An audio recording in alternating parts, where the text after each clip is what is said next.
For more on the Ebola epidemic, I'm joined now by Jonathan Moreno. He's a senior fellow at the Center for American Progress. We really appreciate you coming into our studios today.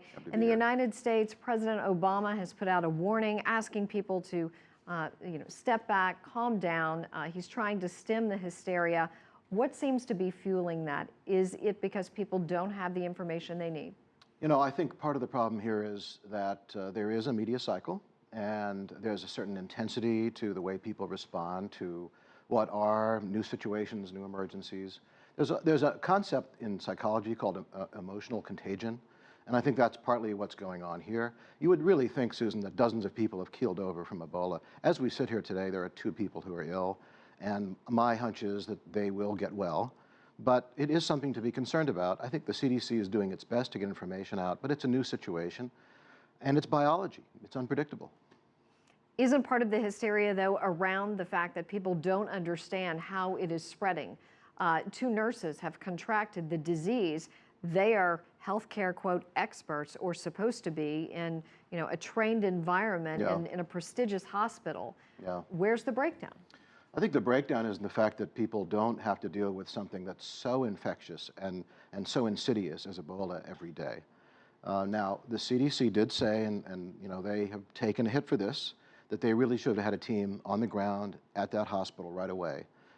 So we learn from our mistakes. There's a learning curve to this. But surely they should have done that. Now we understand. And we have to hope that they will get better. I believe they will get better at this. You do? I do. Yeah. Where were there missteps besides a team on the ground? Should they have put out some sort of blanket statement? Well, I think lots of statements were made, and arguably some of the early statements that were made were maybe a little too optimistic about the so-called unlikelihood of this spreading. But it's so easy to sit here and second-guess these people. And we also forget that the CDC is not a healthcare provider, and they don't even accredit hospitals in the states. That's a state's job. And I'm a little surprised that there hasn't been more of questions raised about Texas and the way that it's managing its healthcare system. So, we'll have to take another look at this as we get on the other side, which we will in a few months. It'll be a while, and really reconstruct what happened. I think possibly part of the misunderstanding was we saw the head of the CDC walk up to Capitol Hill here in Washington, D.C. and make statements where he asked everyone to trust in him, and so many people did.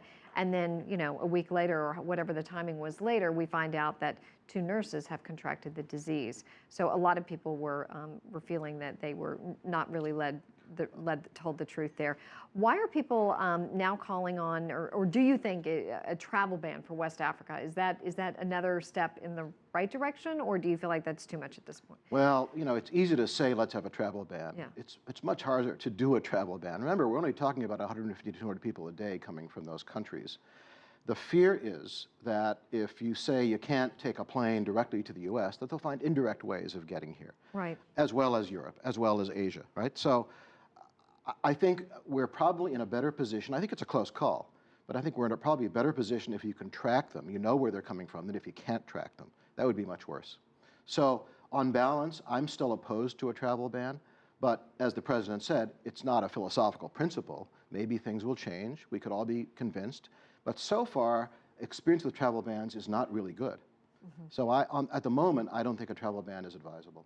All righty. Jonathan Moreno, thank you for your insight. We appreciate it. Thank you, Susan.